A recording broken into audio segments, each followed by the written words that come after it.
the only time outside voices affect us is when they're... But then when I get into the Uber that got sent to my apartment, he starts being like a little touchy with me and a little too familiar with me. It's the biggest reversal to whatever we've been taught, but it's so true. And once you see it and embrace it, you can't look at life any other way. The most powerful lesson I learned from my friends and family intervening on this bad relationship was... Because I think part of me was definitely kind of ashamed and knew that this doesn't really feel right. People have the most compassion for a situation that's most similar to their own. And we get to choose, as we observe their own lives and the advice that they're giving, whether that actually suits our highest growth or not.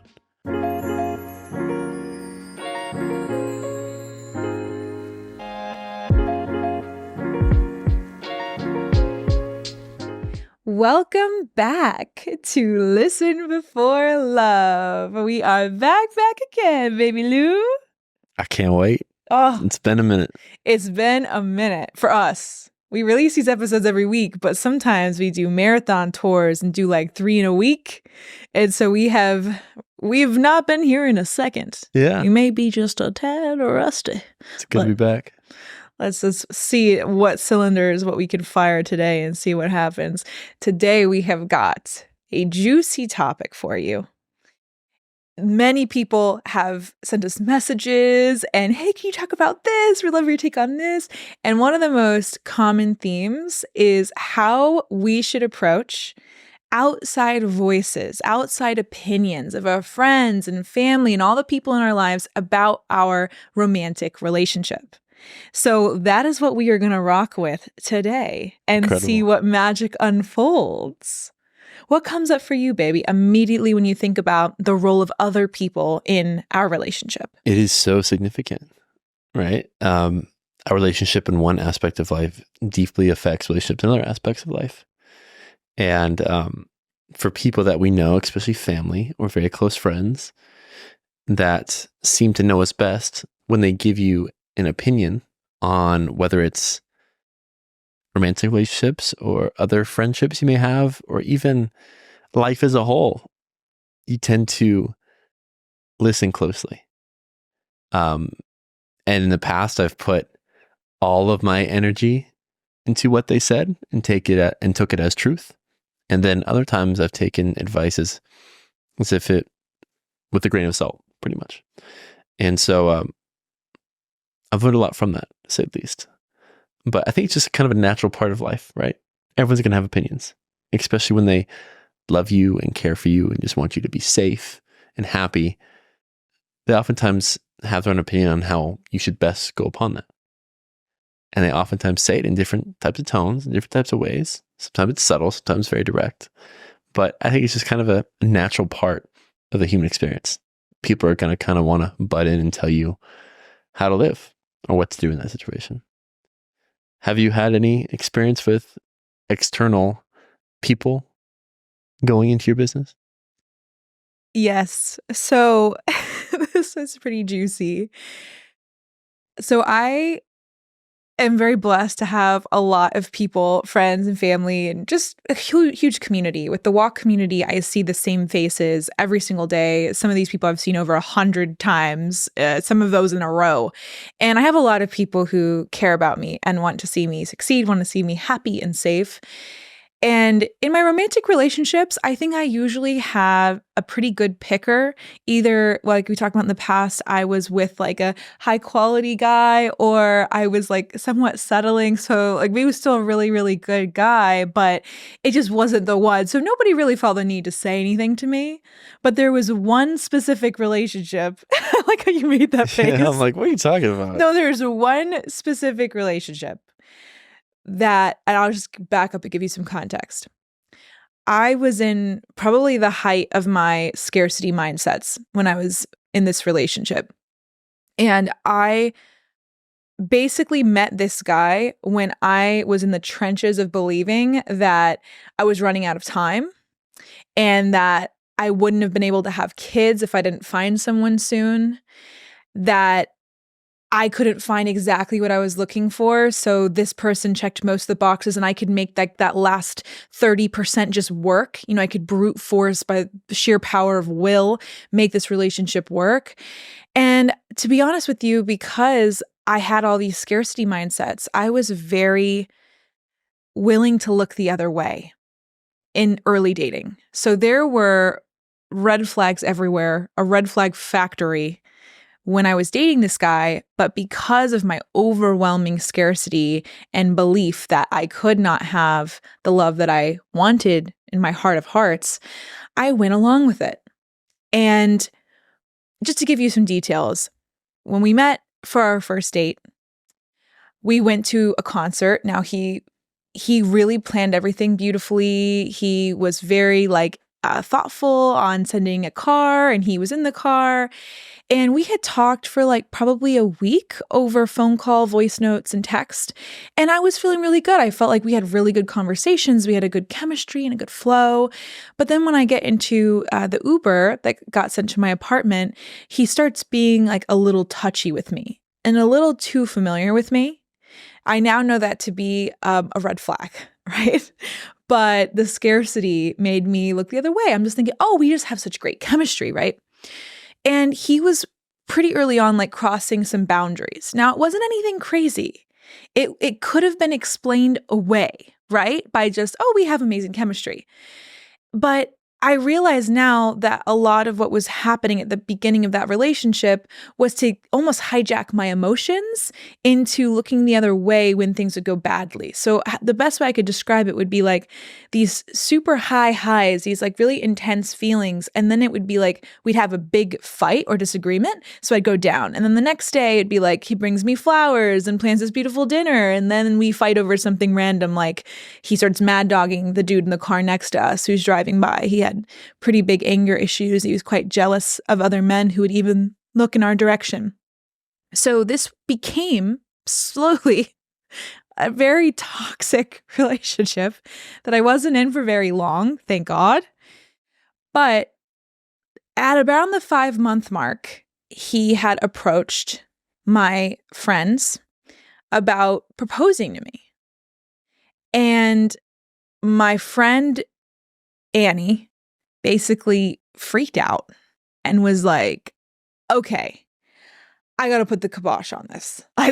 This has gone too far. I think all of the people in my life saw that I was in a relationship with someone who really desired me, was choosing me very, very ferociously. I mean, that's the word. It was really strongly choosing me. And they wanted me to experience that. I also wasn't telling them the full truth of what was going on in that relationship. So they did not know how tumultuous it actually was. And I think a lot of the time when you're in a relationship like this, you withhold the bad parts of the person because if you were to tell the full truth, the people who love you in your life would say, get out of there. And they would follow up with you and be like, why haven't you left? Or we really don't like this for you. And I was withholding a lot of the truths of that relationship from my friends. So it got to a boiling point where my friend Annie had to intervene. She did not want him to get to the place where he proposed to me. So she contacted my sister and was like, Michaela, we need to right this ship. We need to course correct here. I don't trust this relationship. Doesn't feel good to me. There's something under the surface that seems very tumultuous. Elle's not acting like herself. I was dimming my light a lot for him because he would have these explosive anger outbursts. And I'm a community builder. I meet people all the time. So when we go out and I'd be talking to people, men and women, there would be a very felt sense of jealousy and anger underlying all of these interactions that in some cases made me drive home in the Uber crying because I couldn't figure out this is just who I am as a person. And I don't know why you're so upset at me when I would never cheat on you. I would never betray you. I would never breach your trust. So that's just to give you a sense of what the relationship was like. It was a roller coaster of emotions. My friend Annie intervened. My sister then came into the picture. And I had a coming to Jesus moment where I was like, oh my God, this just needs to end. And by that point, I was very open to it. I had all these conversations with my friends and I just saw the relationship for what it was. The relationship happened because I did not believe that at the time I was worthy of the love I truly desired. And I settled for somebody who is doing all the right things, but it didn't feel right to me. It didn't feel good, didn't feel safe. And that's what all my friends and family ended up feeling from afar after meeting him very, very briefly. And so I ended up ending the relationship. That was difficult. If you've ever been in a very roller coaster, toxic, abusive relationship, it's very hard to walk away quickly because you will try to put your foot down and say, this doesn't feel right to me and I'm going to leave. But then for some reason, there's always one more conversation, one more meeting, one more, let me try to convince you I'm going to go to therapy. I'm going to do this, and the other thing that pulls you back. And thankfully, that part only lasted about a month for me. But for a lot of women and men who have that experience in their lives, that can go on for years, sometimes an entire lifetime. And I know friends and people in my family who have been in that push and pull of a very upsetting, toxic dynamic for over half their lives. And they're just now getting out of them. So I'm so grateful to have had my friends and family follow their intuitions and say, this just doesn't feel right. We don't feel like this is a relationship for you. We also know you don't feel this is a relationship for you. So what's happening here? So at the time, it was a little startling because you're in a different reality where you're just almost like I felt like a doll in my reality. I was just going along with it. And then the intervention of my friends and family, if you will, really jolted me back into the present moment of what am I doing? So I took 2 weeks by myself. And then at the end of that 2 weeks was like, oh, I need to get out of here immediately. So it's amazing how sometimes the intuition of your friends and family will activate your intuition because it'll at least give you that jolt of truth that makes you look within and say, how is this making me feel? How do I feel in this relationship? And then you can go from there. But I think the most powerful lesson I learned from my friends and family intervening on this bad relationship was their very strong and powerful jolt of truth in me really shook my core to where I started to question, wait, what am I doing? And then I could then go within and determine what is the signal from all this noise? What is my truth in this? Do I agree with them or do I feel good here? And because I allowed myself to take that space and then ultimately arrived at, hey, this is just not the right person, not the right thing for me right now, I was able to leave the relationship. But I am so grateful to them. I don't know if that would have happened. Who knows what would have happened if they didn't have the confidence to intervene. So that's one example that I went through. But what about you, baby? Yeah, I mean, on that, I really feel as if we need to sugarcoat our romantic relationship with the people we love the most, our friends and family, the people that know us most. Yeah. If we need to omit or leave out details about what's actually going on, that's a severe problem. Yes. Because if it's the right person, and there's still more likely going to be some type of struggles. Yeah. If it's the right person, we should be able to freely share those with the people we love and understand that they will understand and support. But if we are shielding anywhere from 80 to even just 5% of the real truth behind a relationship, that means we ourselves know that something's not right. And we're afraid that if we tell others, they will also know and hold a mirror up to us about what's going on. And so it seems like in this relationship, I'm not sure, would you say that you sugarcoated details around what was going on? 100%. Yeah. I not only sugarcoated them, I omitted them. In some cases, I changed them to make it more favorable for him. Yeah. And it's so funny because no matter what we say, the people who know us most oftentimes can feel it. Yeah. So even if none of them had met this guy, there's still a good chance they would feel some type of way about it and know something's up, which is incredible. Like you're saying, oftentimes when we're so lost and everything feels so hazy, we outsource our intuition. Yeah. But not everyone has that support group of people that know them best, or have, let's say, parents or friends that are kind of out of their own stuff to see it clearly. Because I know a lot of people that have, let's say, parents, a mother, a father, or siblings, whatever, that are so invested in their own lives. They have so much shit going on in their own lives that they can't really think about focusing on the dynamic of your relationship. Yeah. And that's, pros and cons to that. But I'm very grateful to know that you had a group of family and friends that were coherent enough to see this, or else I maybe wouldn't be here. Oh, yeah. If we really put it that way. So, yeah, it's we wouldn't be making this show right now. Yeah, it's so unique. I'd love to go into my story about. I would love to hear it, baby. Okay, so, I've had a few occurrences with this, right? Before I go into the bigger story, I'm going to start with some smaller ones.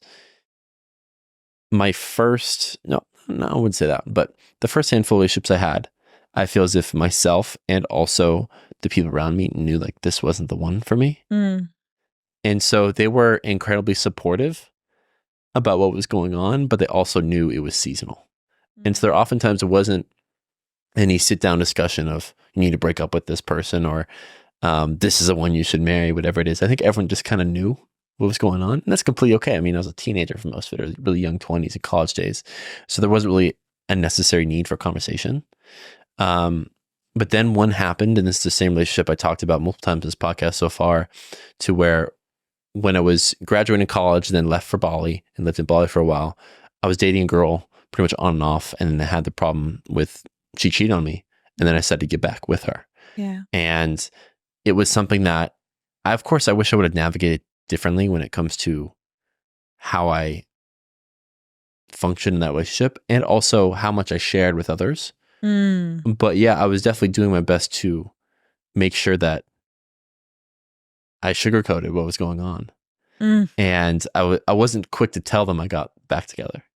You didn't tell them immediately? No, I was very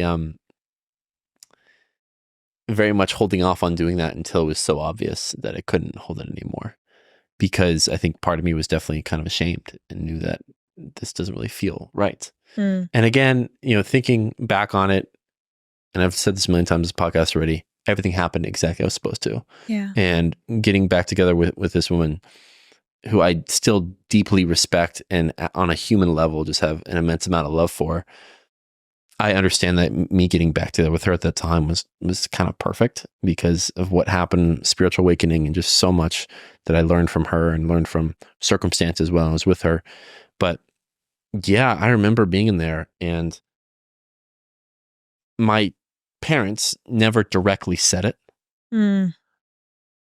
but I can just feel in the energy that they were not about it. They would tell me like other people, other close family friends, or my extended family, they'd say, yeah, this person is not a fan of what's going on. Really? Yeah. So it's almost like using other people to convey a message? Yeah. Isn't that interesting? Yeah. But you kind of knew the whole time it was going on. And there are other family members that almost saw themselves in this woman. More of the black sheep of the family, the yearning for a similar lifestyle that she lived, of very free-spirited. And they were quick to have her side in a lot of things and promote this to continue going forward. Because me turning down this woman would be almost as if turning down the idea of what this woman stood for and the idea within them that they want so badly to allow to prosper. What was that idea? I think I come from a very regimented, routine family that, I mean, up until myself, once you buy a house, you stay there for your lifetime. You're not moving. And your neighborhood people are the close, tight-knit family who oftentimes think very similar values, don't really go that far outside the box with all aspects of life. Don't really travel, kind of eat the same, whatever it is. And then dating someone that was the complete opposite, very much a transient lifestyle, incredibly adventurous, very open-minded.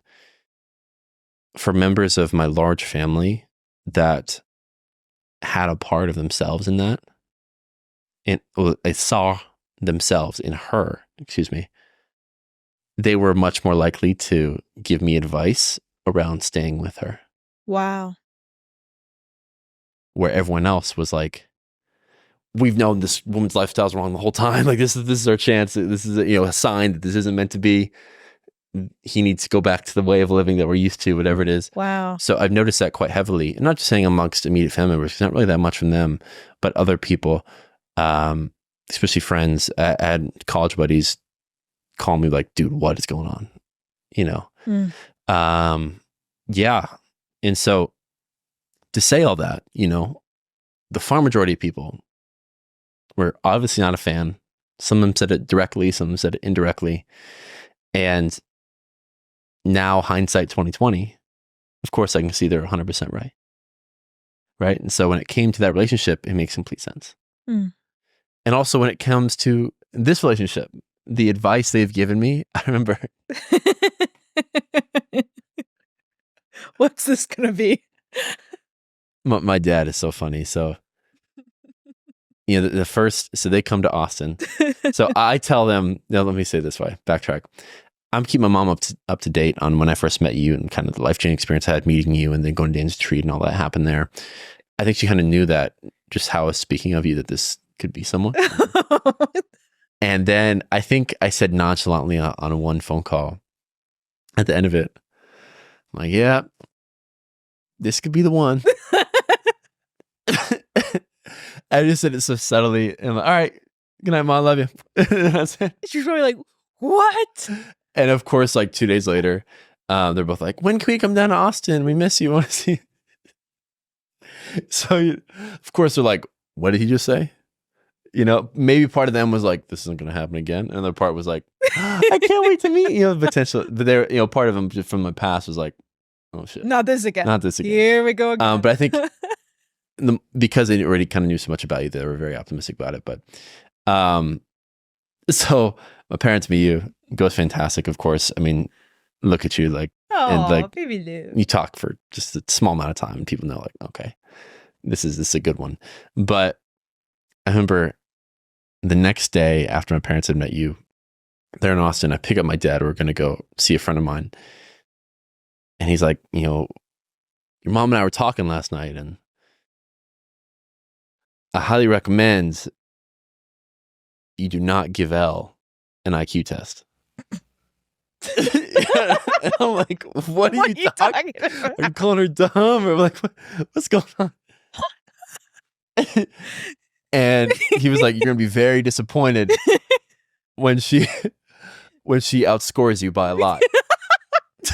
And I was like, he cooked on that. And immediately I'm like, all right, that's facts. Okay, wait. You have to give him the context that this is the first thing he said when you got in the car. First thing. He picked his dad up. I didn't even ask, like, so what do you think about my girlfriend? No prompting. It was like he opened the car door and he's saying it kind of in a serious way. And I'm like, what? You're like, what's this going to be? What's this going to be? And then more and more time with you, they're like, okay, not only is she incredibly smart, but just like you're the whole package, of course. And people, everyone listening to that knows that, but everyone listening to this knows that. And they're very aware of it. But, I got a lot of positive reinforcement of, like, especially from him, lock this down. and then more people met you and they're just like, don't F this up, Kim. Oh, my baby. So it was a complete different thing. But in all these stories, the people in my life, these outside influences, were right. And so that I think it's very important to note. One thing it's also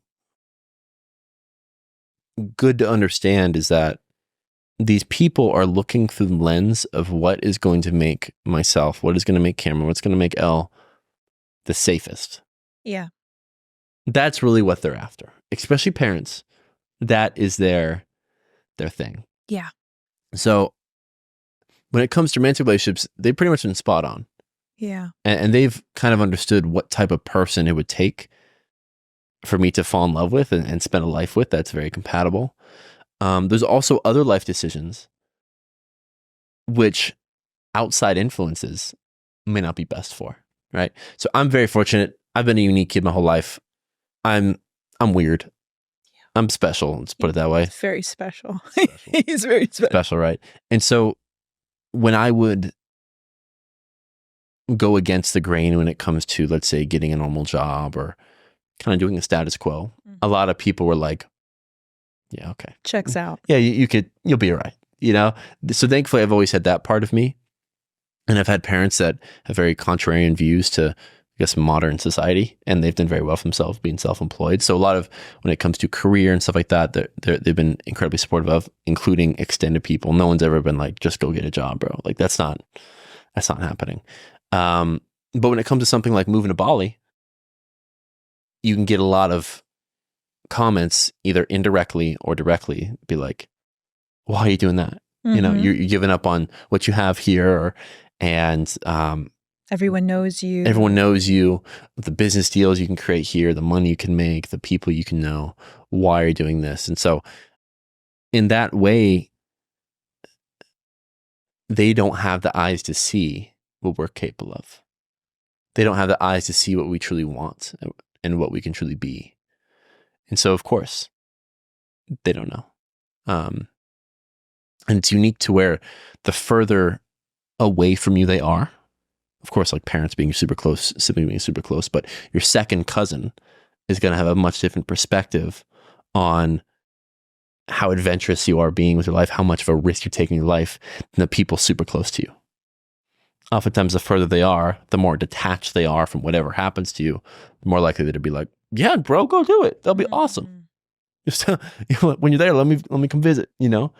So it's very unique to see the level of anxiety people feel by the accordance of which they are close to you. And so our mother and our father, more likely, are going to be the most risk adverse when it comes to our life. But there are also times that people are going to know us the best. And so it can be very confusing, right? Because as I'm saying this, it's like, I'm going to take relationship advice from people around me that have been really successful in a relationship. That makes sense. And also, those same people may not be successful in other aspects of life that I want to pursue. And so it takes a lot of learning and growing up to realize that everyone in your life is entitled to opinion, but they're not entitled to your actions. And we get to choose, as we observe their own lives and the advice that they're giving, whether that actually suits our highest growth or not, whether that actually suits our highest excitement or not. And just getting really clear on that, understanding like, where is this advice coming from within them? Is it coming from a place of love, or is it coming from a place of scarcity and fear? For some, it's like wanting us to be promoted to the highest level possible, and some of us are trying to keep us down. Yeah. All reflection of them. But really understanding that allows us to kind of make peace with them disagreeing or completely agreeing, and be like, no matter what they say, I'm going to do what feels right to myself. I went in many different tangents as I explained this, but there's not a single person on earth that's going to know you better than you know yourself. But we need to live a life in which we allow what feels right to be a very clear signal. And that's the problem. We've outsourced our worldviews. We've outsourced everything we feel and see to the external world and be like, what should I do here?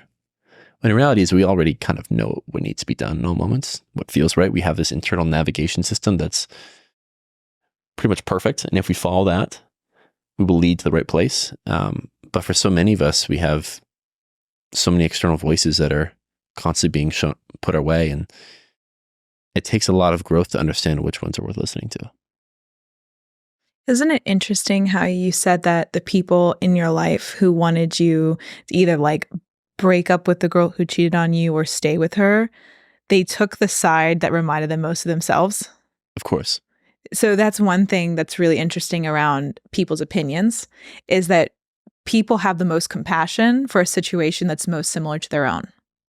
So if people can't relate to your ex-girlfriend's past or her situation or their story, if they can't relate to her, it's very hard to have compassion for her. And it's way easier to say, break up with her. Bye. And if people do see a little bit of themselves in her, then of course you'd be like, well, but you have to consider, and it's just a completely different energy. So you have to, anytime you take an opinion, really be grounded in the fact that like in the situation, people always see themselves.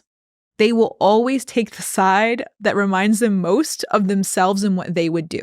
I'll splice this another way so you can see this outside of relationships.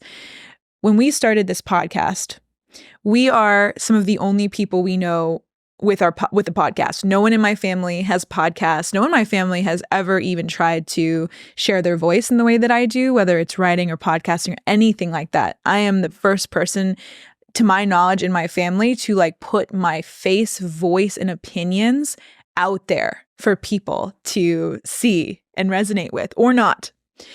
It's very vulnerable to be the first person to do anything, right? Cam's also the first person to my knowledge that has done something like this. And so my mom, who I love very much, she hates the camera.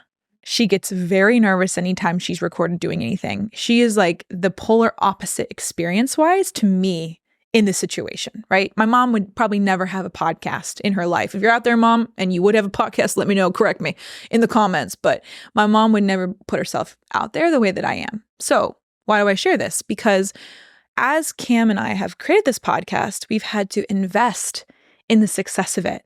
So every time we go to the studio, that's an investment. We're building a studio in our home right now, and that's a major investment. And when I let my mom or other people in my life into this world a little bit and say, hey, Mom, we're talking to the studio people. It's going to be so amazing, including her in the process, where her mind immediately goes is this a good use of your money? Is this a good use of your resources? Because you have to remember, she would never do what we're doing. My mom would never create a podcast. My mom would never put a room in her house being the podcast studio because my mom is not us. So she's giving advice from a place of, I would not personally do what you're doing. So subconsciously, because I would never do this, I'm actually going to try to steer you away from doing this. Now, this is going to what Cam said. This is coming from love. This is coming from a really good place. My mom loves me. My mom has been a ride or die for me since my childhood. She's the best mom ever, and I love her so much. But I also understand that my mom would never make the investments that we're making in the success of Listen Before Love and all of the other projects that we're doing. And so you have to understand that these opinions coming in, even though I love my mom, I'm very close to her and she's very important to me, I would not necessarily take her opinion to be really, really important in this situation. I wouldn't necessarily listen to her opinion more so than my friend Danny, who did a podcast for 3 years and invested in himself many, many, many times over the years in this podcast. So if I were to go to my mom versus Danny in this situation, I'd ask Danny his opinion on what do you think about this? But what's funny is I didn't even ask Danny any of this because it felt right to you. It felt so right to us. Most people aren't in that state yet to fully trust themselves. Yeah. Which is a place we've both been for the far majority of our lives. Only recently were we able to really trust ourselves when it comes to the far majority of our behavior. But yeah, it's also, I think it's a perfect example, right? Another example I like to think of is wealth and how to make money. Yeah. There are a million people out there telling you how to make money. There are a million people within your own family that'll tell you how to make money. Yeah. It's very important to understand, okay, do these people have the lifestyle I want? Yeah. Are they, when it comes to relationships aside, health aside, when it comes to business, when it comes to money, are these people in a situation I want to be in? That's number one, right? Because if they're not, throw that advice out the window. There's no point in it, right? Yeah. I'm not going to take fitness advice from a fat person. Doesn't make any sense. And so if you want to become wealthy, you need to listen to wealthy people. We also need to understand that the way people are speaking upon, including us, the way people are speaking upon how to have great relationships, the way people are speaking upon how to build wealth, how to be healthy. That is just a template. That's not the template. Mm-hmm. And so let's say you have a neighbor or a mentor or a family friend or family member, whatever it is, that has become incredibly wealthy. And they did it by putting their nose to the grindstone every single day and just grinding away for 50 years on their business. And they didn't see their family, their health is shot, and they're working 80-hour weeks for that long. But now they are worth tens of millions of dollars, hundreds of millions of dollars.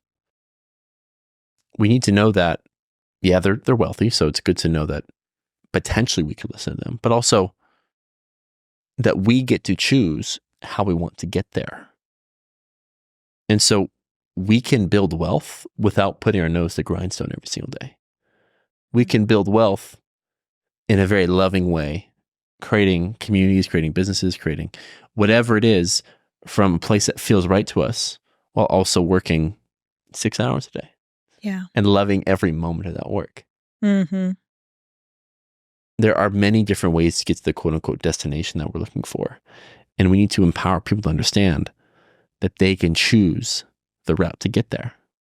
If they want to take the scenic route, the one that's enjoyable, with the convertible with the top off, and every single mile you're listening to the music and just enjoying the ride. Or if you want to walk to the destination with 100 pounds on your shoulders, filled with rocks in a backpack for no reason, like you'll get there also. Yeah. And in some case scenarios, you may get there faster, but it's like, how do you want to get there? Yeah. And so really keeping that in mind when it comes to how we live our lives is so, so important. Just because you've seen a template, that's a template, not the template. Mm. And so when it comes to relationships, we see people that are like, oh, we've been together for 40 years. Right. But you've been sleeping in separate bedrooms for the past 15 of them. And you're constantly bickering. I don't want that. It doesn't feel any love here. But we've been together for 40 years. But both y'all wanted to leave unhappily. Unhappily. Like, just because you have this metric, whether it's net worth or amount of years you've been together, whatever, that doesn't mean it's success. Absolutely. How do you feel on a day-to-day basis? Mm. That's just really important. And it's difficult now because the world is asleep and everyone's misguided to find people that when we are around, we feel like they're living an aligned life.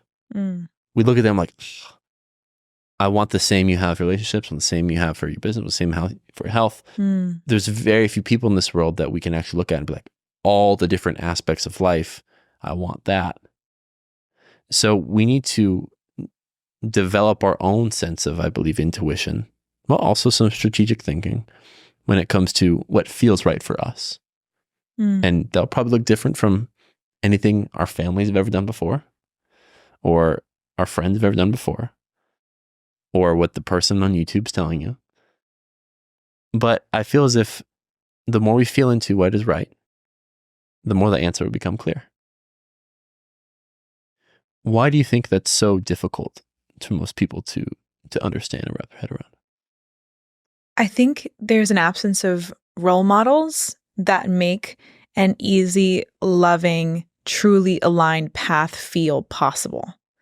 And I think that's why we have so many experiences. It just happened to us the other day. We always go into our great morning calls, which is our daily gratitude call, and we're just like beeping around, like super happy afterwards. We drive to this little yoga studio to do our sauna session. We walk in the door, and immediately the girl at the desk is like, "How are you two so happy? You're always so happy." And we're like, actually, we have an answer. And we told her about our gratitude call and even sent them the link to join us.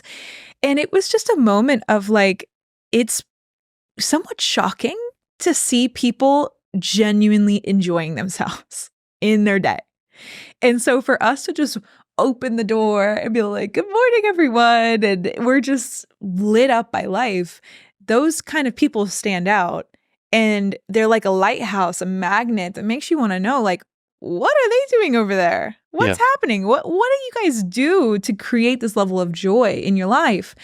And I don't think there's enough of those people. I think that there's a lot of people pretending to be happy. And so you see all of the highlight reel on social media, you see all the smiles, you see all the happy family photos, but then the second the camera goes away, all the smiles drop. That's what we see. So what we're idolizing or striving towards is actually a mirage, because we are being influenced by people who look happy but are not actually happy. And the people who are actually happy are not putting themselves out there to be seen because they're so happy in the present. Let me tell you a fun thing about Cam and I. We struggle with this all the time. We have such a good time that, like, you know, when sometimes you have a friend who's like constantly posting, and then when they fall off the earth, you think something bad happened to them and you text them like, hey bro, are you okay? Oh my gosh, are you okay? For us, it's the opposite. When we fall off the earth for a couple days, it's because we are in so much joy and bliss that we don't even want to look at our phone.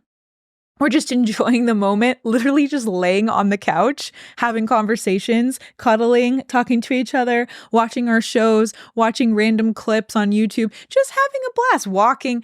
So that's what's funny is, like, when you have achieved an actual state of joy and bliss, you almost like have to put yourself out there, like knowingly, like you have to push yourself to be seen, because you don't even really need, I mean, what do you need? You don't need the validation. Yeah. You don't need anything like external to tell you that you're happy. So I think a lot of the people who are role models in this area, the people who I know who are the happiest, aren't online. They don't tweet. They don't make podcasts. They don't make reels. The truly happiest people I know are not visible to everyone. So what does that do? You look out and searching, oh, you know, who do I want to be? What does feel good to me? And you're only seeing a mirage of things that aren't actually real, people who aren't actually happy.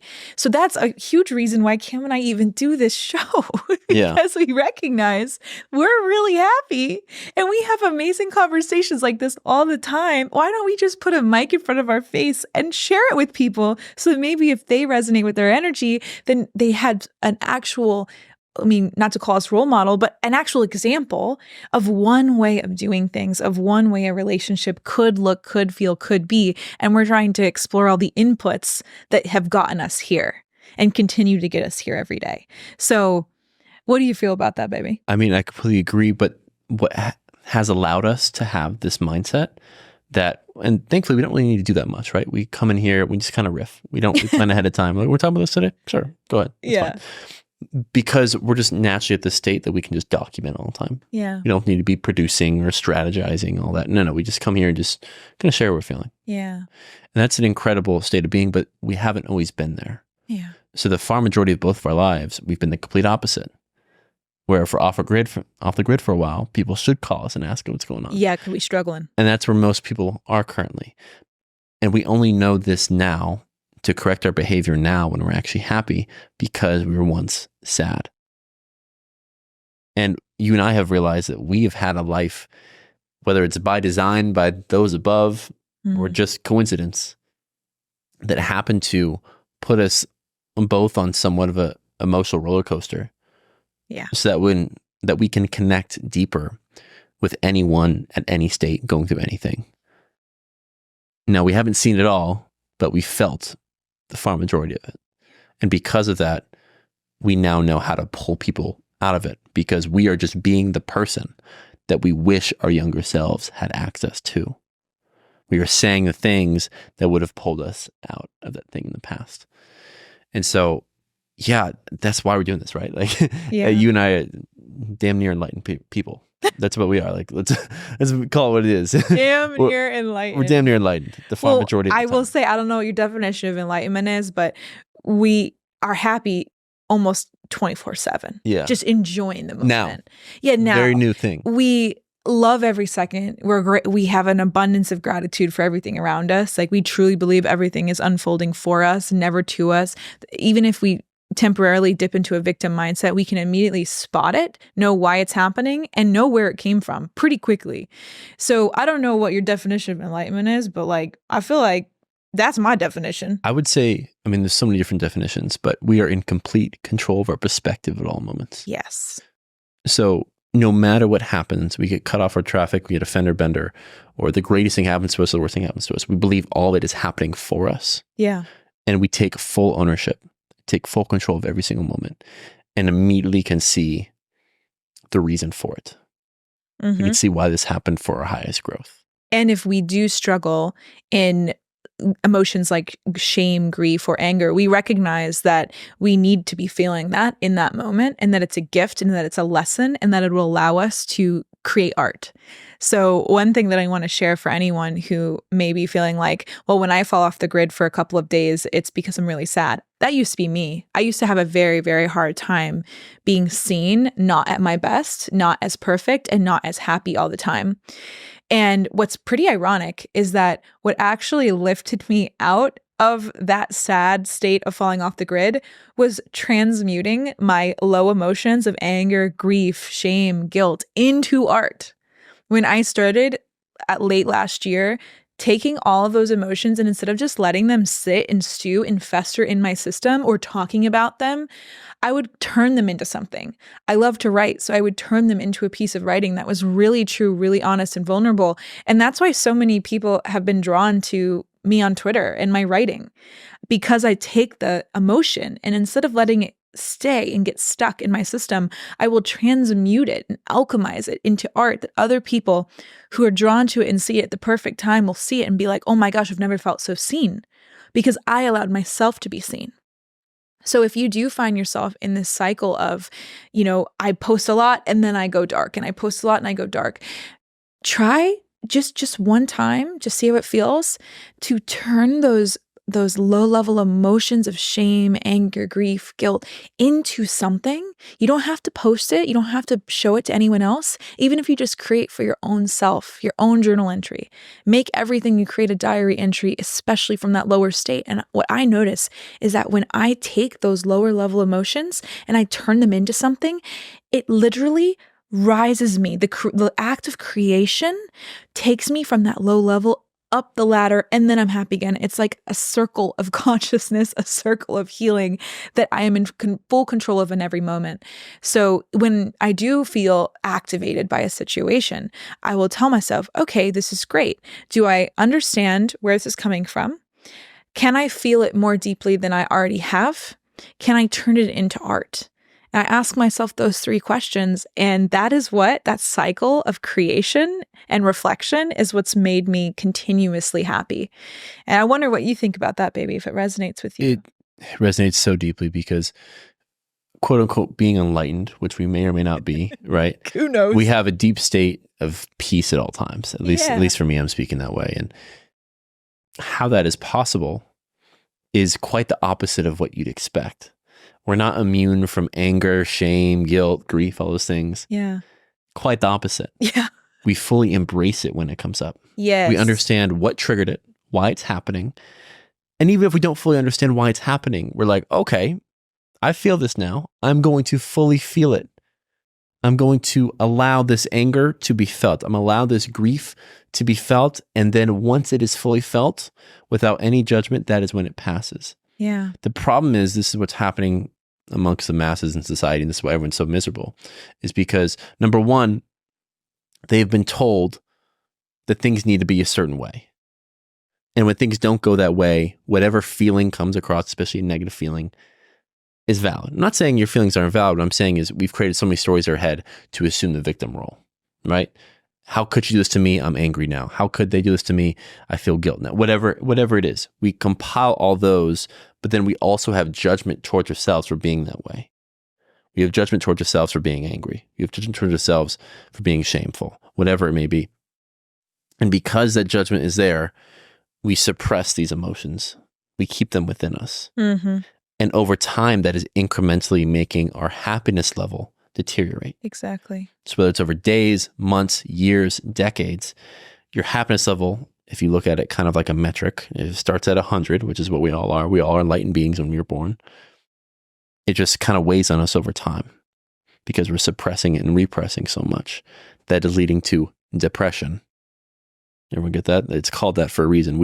It's an action that's taking place, depressing something. And so when there's years and years of this emotional garbage that hasn't been looked at, that we swept under the rug or put in the closet, that's what's causing us to feel the way we're feeling. And so it's allowing us to feel the far majority of the days being just kind of blissed out, peaceful, losing track of time, fully present, is because we have found ways to transmute and fully feel this garbage can of emotions that have been sitting there for years. And that's pretty much what we're going to spend the rest of our lives doing, is empowering people to let go of whatever is jumbled up in here, and to unpack whatever stories are not serving them. So everything you said makes complete sense. And it's so crazy to think that like we become happy by being fully angry. Yeah. We become happy by being fully sad. It's the biggest reversal to whatever we've been taught, but it's so true. And once you see it and embrace it, you can't look at life any other way. And it's so funny because even talking about the word enlightenment, even talking about being happy, it's almost as if it's taboo. Yeah. Like as if we're supposed to be shameful for being this way. And how dare we tell people, yeah, you too can be happy. And actually everything that you're experiencing, you have the power of how you choose to experience it. We do not have control over what happens to us, but we have complete control of how we perceive it. And how we perceive it dictates the emotions that we feel from that event. And once you really not only conceptually understand that, but feel that, that is when life changes for the better. To kind of bring all this back to what we were talking about earlier, right? Yeah. When it comes to outside voices, the only time outside voices affect us is when there are still emotions that haven't been felt. That is the only time anything external affects you. And so if in your mind, you're like, oh, but my father says I got to do this. My friend says I got to do this. I don't know what to do. I don't know what to do. It's a lack of trust we have from ourselves that we have assigned to external forces. And that is the cause of all of our pain and suffering, sadly. And so I think the end goal for most people is to understand that all the answers are already within them, and they will know at any single moment the right relationship to be in, the right job to be in, the right step to take at the grocery store, whether to go left or go right. Like it really gets down to that minuscule. Macro and micro will become clear once we become clear of empty out all the emotions within, stored stuck energy, let's put it that way. I don't really know where to go from there. I just said a lot. I went on a tangent. He really just We're talking about outside forces, and I'm just like, enlightenment. Yeah. It's time to talk about your feelings. Deal with them. Yeah. Look in the mirror. With love. With love. Look with love. Absolutely. I mean, it's pretty amazing because I feel like these pods really reflect what we're going through that week. And I will let you know where this topic came from because it was very personal to me. So over the last week, actually a couple weeks, I've gotten quite a few messages from people who knew me at some point in my life. Some people I haven't seen in years, others met me through the walks. But what all these people have in common is that I've spent a couple of hours with all of them. So I feel like they know my heart, they know my energy, they know where I'm coming from. And I've gotten messages from some of these people basically saying things like, don't be stupid, you're smarter than to talk about feminine and masculine energy in this way, and a lot of other colorful information and details. And I'll be honest with you, it really hurt my feelings. And it really made me upset because I think in the moment that I'd get these messages, I felt deeply unseen and deeply misunderstood by people who I felt knew me and had spent time with me. And it immediately sent me back to this old emotional pattern. And I've since felt into all of this and really figured out what is the root of these emotions. why did I feel, activated by this? What is the truth in why I was triggered here? And back in high school, I had multiple experiences where just by being myself, by being my big, bubbly personality with a lot of energy and asking questions and being just like kind of a fairy of bright, big energy everywhere I go, wanting to really strive to be my best, experiment, play, be curious. I had a lot of people in high school say that I was too much and that they just couldn't handle my energy. And they would basically, in one of these cases, I had a group of friends I had known since preschool who sat me down one time in AP World History class. They're sitting on this row of desks and I'm on the floor. It almost felt like a judge and jury. And and I actually know that the jury and I was the defendant, right? I was the person on trial. And they basically just sat me down in front of the whole class while they were watching and was like, we don't want to be friends with you anymore. You're just too much. We can't take it anymore. These are people I knew since preschool.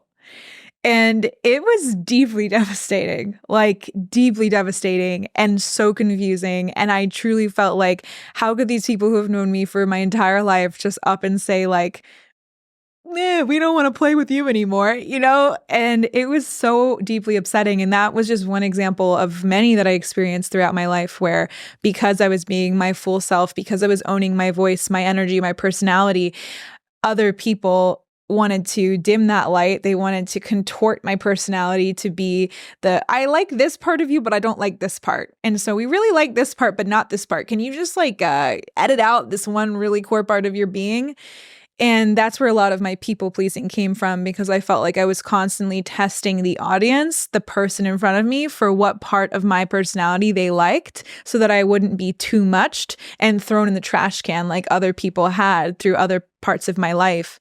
And so when these people from different chapters of my life watch our podcast episodes or see our clips on Instagram Reels or YouTube, and they see me say something they disagree with, or even just the words feminine and masculine, which I do not mean as biological sex or gender, I'm talking about polarity energies.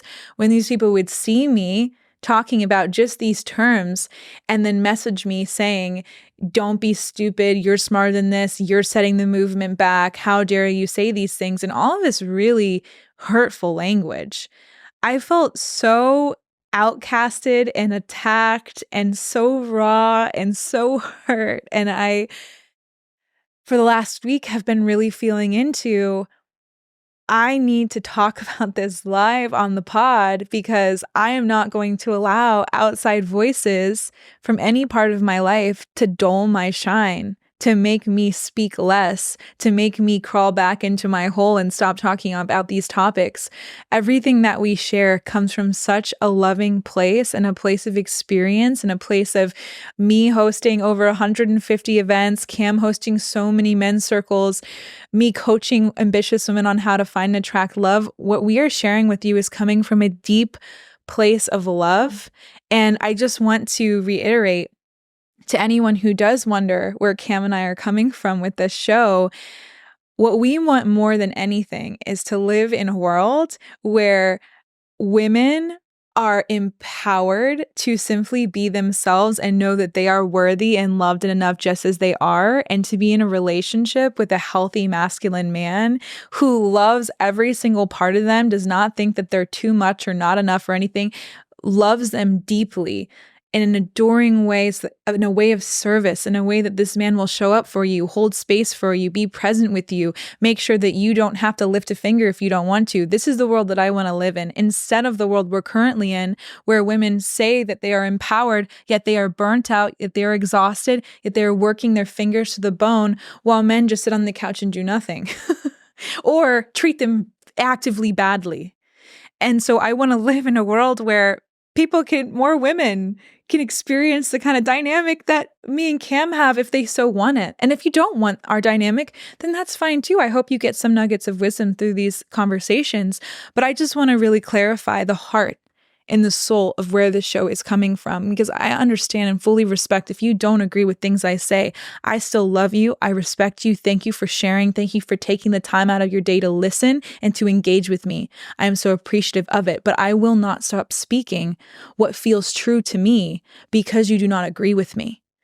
And I just wanted to take this emotion I was feeling and transmute it into art in this podcast episode so that anytime that I'm feeling this way, I can just remember, you know what? I got this off my heart. I got this off my chest. And anyone who has the eyes and ears to hear this and the open heart to receive this will. So that's just me living in the advice that we just gave on owning our truth and turning it into art. So I hope that resonates with anyone out there. And if you do completely disagree with everything we're saying, that's okay. We love you. Thank you for being here. And thank you for at least having an open heart and mind to listen to what we say on this show. If you don't get real good insight out of anything we're saying, you just like to watch us and maybe we're entertaining, that's great. Just because you are here, we still love you. We love that you engage, that you support, and that you're here for us. So thank you, thank you, thank you. That's just what I wanted to end this episode on because it was truly on my heart. So welcome back, my baby. He went to the bathroom during that. So I got the tail end of that. And that is what I call women empowerment right there. Thank you, baby. That's incredible. No, truly, because you're strong enough to see the duality of everything in life. Yeah. And choose what part of the spectrum, if you want to call it, that serves you the most. And your ability to come on camera and address hatred that you've been receiving recently in the most loving way just shows how powerful you really are. Thank you, baby. And it's amazing to see this journey. It's amazing to hold you when the comments affect us and to hold you when we both work through them and to be here with you as you speak them into existence and I think fully let go of them. Thank you, baby.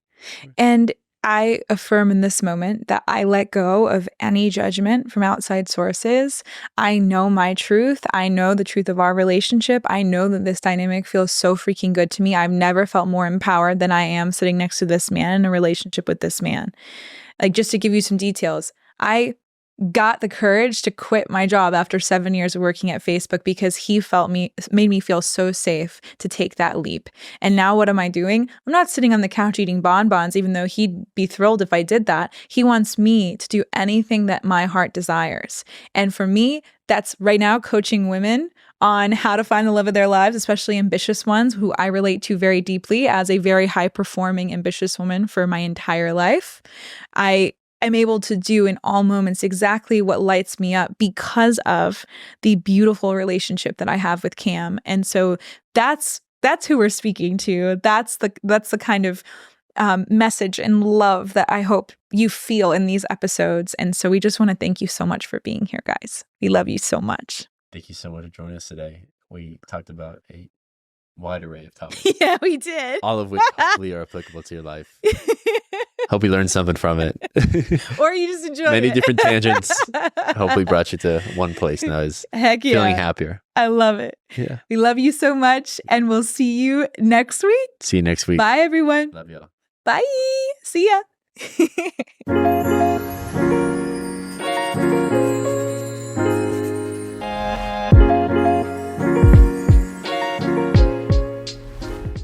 Thank you so much for watching that beautiful episode. We hope you enjoyed it and that it sprinkled a little bit more love and joy into your life. If you want to hear more from us, you can go over here, perhaps over here, over yonder, all around town. And we will see you next week, every Monday, baby. Bye-bye. Love y'all. Love ya.